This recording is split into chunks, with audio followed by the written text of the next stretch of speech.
Assalamualaikum warahmatullahi wabarakatuh. Perkenalkan, saya Yonda Ari Kurniawan dengan NIM 5032464. Saya bagian dari kelompok 2 yang akan membahas materi persamaan dan pertidaksamaan.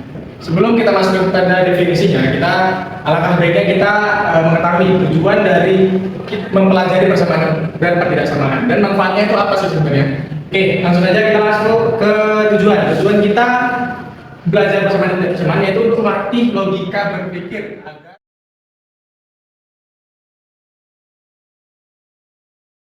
yaitu untuk mengasah kemampuan kita dalam problem solving, memecahkan suatu masalah atau mencari solusi. Ketika kita sudah kita belajar ini dan ketika kita mendapatkan suatu permasalahan, kita akan dengan mudah mendapatkan solusinya. Karena yang kita pelajari adalah memecahkan sebuah masalah. Yang ketiga itu menjadi dasar untuk materi matematika lanjut. Jika kita ingin melanjutkan matematika kita ke tahap selanjutnya seperti aljabar, terus statistika, terus kalkulus, bahkan dalam ilmu komputer. Kenapa ilmu komputer? Kita tarik sejarah sedikit. Karena komputer itu diciptakan oleh para matematikawan untuk menyelesaikan sebuah masalah matematika. Oke, kita lanjut next. Yang terakhir itu meningkatkan keterampilan berhitung. Maksudnya berhitung di sini bukan dalam angka 1, 2, 3, tetapi berhitung seperti lambang dalam matematika ataupun simbol dalam matematika. Nah, manfaat dalam kehidupan sehari-hari yang bisa kita rasakan yaitu menghitung, contohnya menghitung sisa uang belanja. Ini seumpamanya kita ke pasar membawa uang ke 50.000 nih. Nah, terus kita belanja habisnya 20. Jadi sisa uang belanja itu 30. Nah, kurang lebih seperti itu. Sebenarnya ada jalan yang lebih runtutnya lagi, cuma kita buat contohnya seperti itu. Dan terus selanjutnya membandingkan harga barang. Contohnya ketika kita membawa uang 50.000 nih. Nah, tapi kita ingin membeli barang, contohnya buku. Kita ingin membeli 7 buku dengan satu bukunya itu harga 6.000. Di situ kita cari berapa ya buku yang dapat kita beli, apakah kita dapat beli 7-7-nya atau kurang dari 7 atau lebih dari 7. Nah, dari situ kita bisa mendapatkan hasilnya. Yang terakhir untuk mengatur jadwal, contohnya mengatur jadwal ke kampus agar kita tidak terlambat. Misalnya nih, kita ke kampus memerlukan memakan waktu 2 jam, dan sedangkan kita harus sampai ke kampus itu kecil kurang sama dengan jam 7. Maka kita dapat menggunakan rumus pertidaksamaan. Nah, terus dalam ekonomi juga ada manfaatnya kita mempelajari ini. Pertama, untuk mengambil keputusan. Misalnya kita menjadi pemilik perusahaan nih, dari kita sudah paham dengan persamaan dan pertidaksamaan, dalam mengambil keputusan itu akan sangat mudah.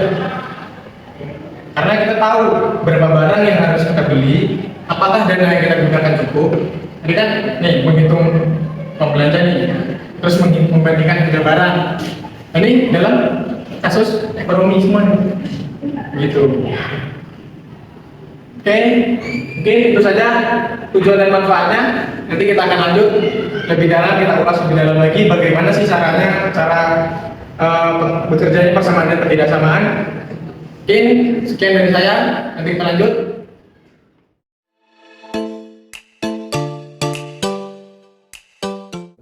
Assalamualaikum warahmatullahi wabarakatuh. Perkenalkan, nama saya Okto Ranita. Saya akan menjelaskan gimana sih cara mencari persamaan linear satu variabel. Ini contoh soal dari saya untuk persamaan linear satu variabel, dan di sini juga ada lagi persamaan linear 2 variabel. Lanjut saja, saya akan mencari yang nomor 1. Soal dari 3x ditambah 7 sama dengan 16. Gimana sih cara mencarinya? Jadi 3x ditambah 7 sama dengan 16. Ini akan tujuannya akan dipindahkan ke sini. Tuh. Dan ini ketika ada di sini ada plus, maka di sini akan menjadi minus. Kita kurangkan aja, 16 kurang 7 itu. Ini bilangan 3 x-nya akan turun di sini. 16 kurang 7 sama dengan 9.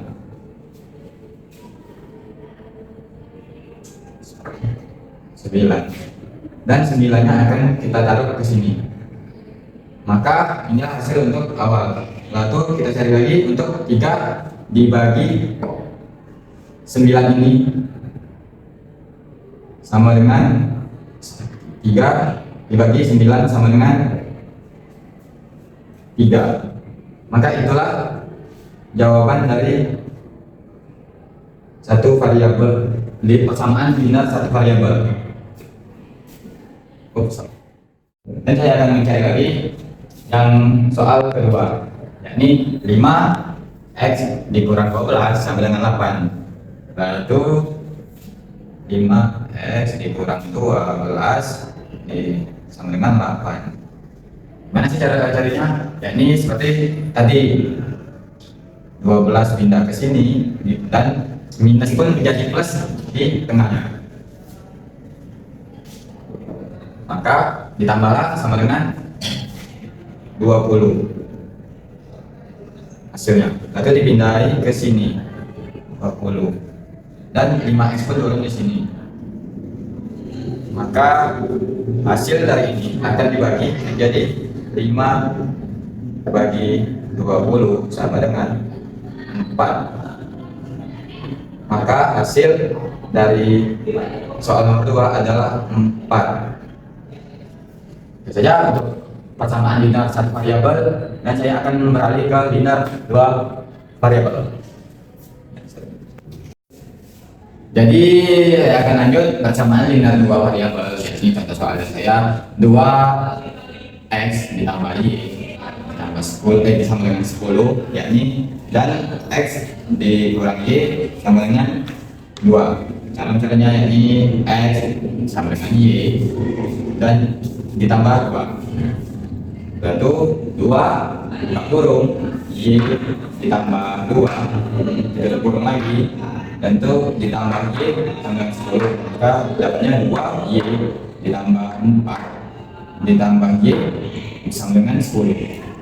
Lalu 3y sama dengan 6 dan y sama dengan 2. Maka y sama dengan 2 ke x sama dengan y tambah 2. Maka x itu akan 2 ditambah 2 sama dengan 4. Maka di sini bilangan x dan y, x dan y, maka dapatlah 4,2. Itu saja dari saya. Cukup sekian dan terima kasih.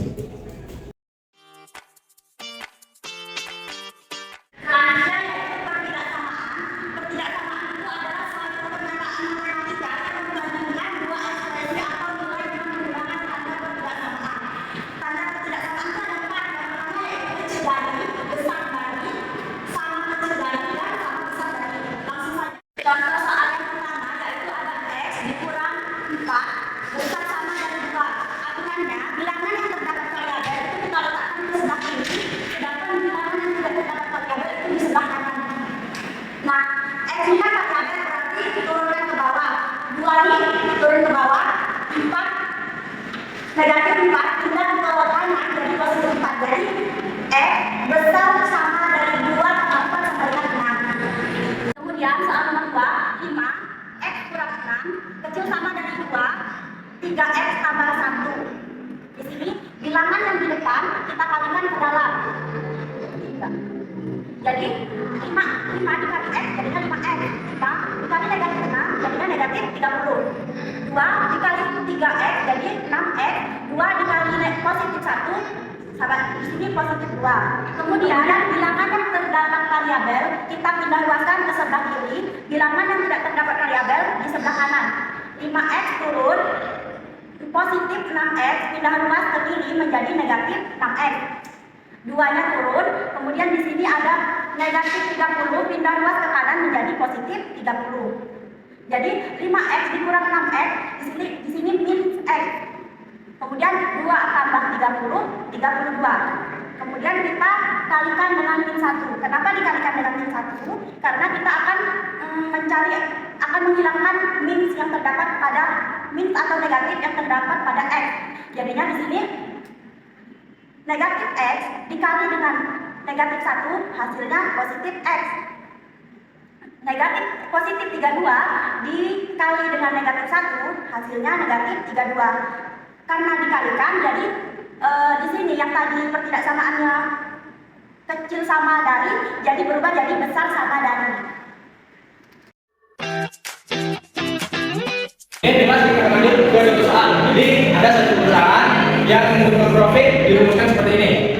Si A sama dengan 50Q dikurang 5Q kuadrat dikurang 100. Untuk mencari, soal pertama kita tentukan break even-nya, tentukan sama dengan 0. Dan yang kedua itu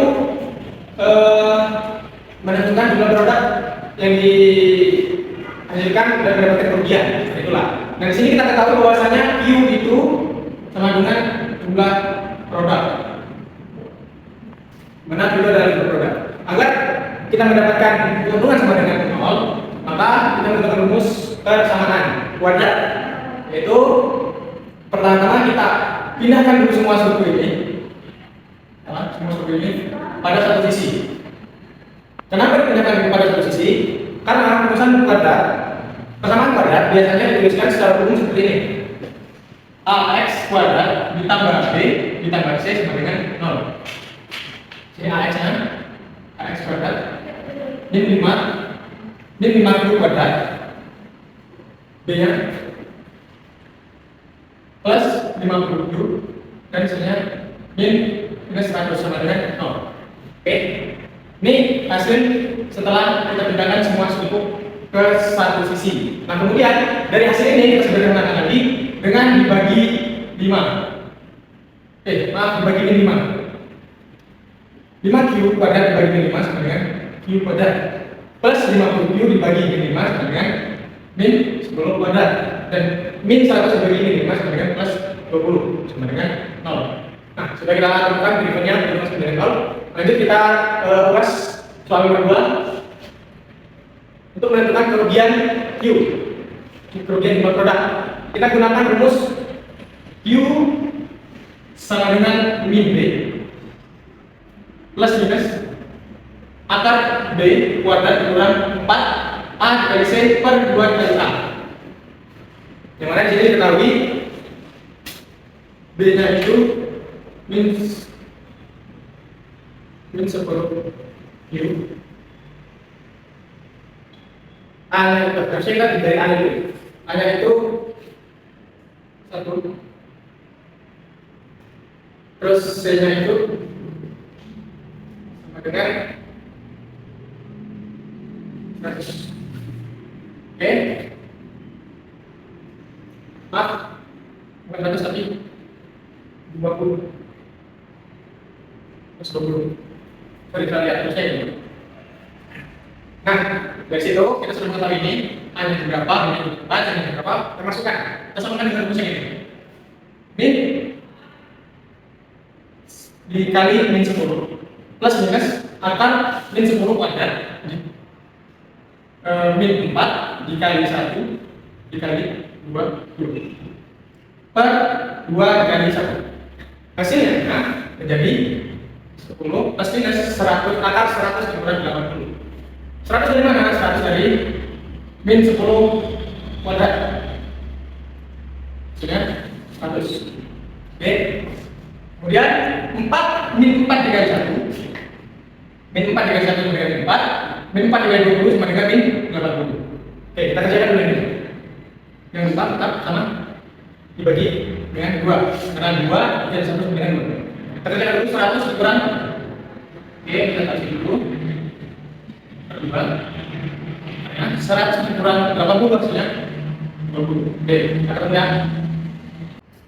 Nah, tadi kan sudah ketemu nih 10 plus minus akan 20 per 2. Sekarang kita sederhanakan akan 20 ini menjadi 10 plus minus 2 akan 5 per 2.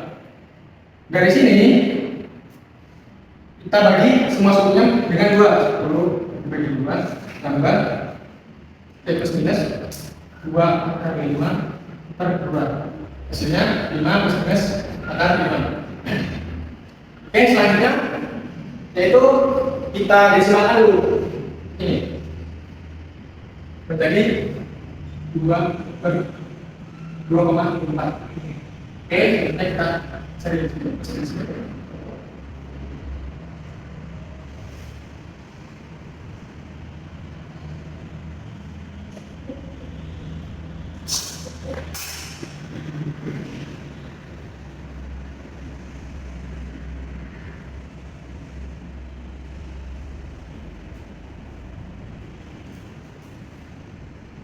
Nah, jadi jika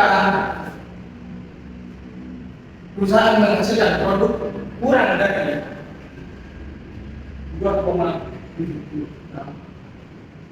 maka perusahaan rugi. Dan kalau perusahaan menghasilkan produk besar dari 7,4, maka perusahaan rugi. Saya akan menjelaskan ketidaksamaan. Sebuah perusahaan ABC investasi proyek bangun modal harganya 100 juta. Supaya tidak rugi karena kekurangan dana, maka dibuat ketidaksamaan kecil sama dengan 100 juta. Jika biaya proyek kurang dari atau sama dengan harga 100 juta, maka aman. Jika biaya proyek lebih dari 100 juta, maka berisiko rugi karena perusahaan harus berhutang. Contohnya, proyek A biayanya 80 juta, ketidaksamaannya 80 juta, kecil sama dengan 100 juta, itu aman. Karena kita mempunyai uang 100 juta dan biaya proyeknya itu seharga 80 juta. Maka kita kan masih sisa 20 juta, berarti kita aman atau modalnya cukup. Contoh keduanya proyek B, biayanya 120 juta, ketidaksamaannya 120 juta, kecil sama dengan 100 juta. Itu berarti tidak tercukupi karena kita mempunyai uang 100 juta dan biaya proyeknya itu seharga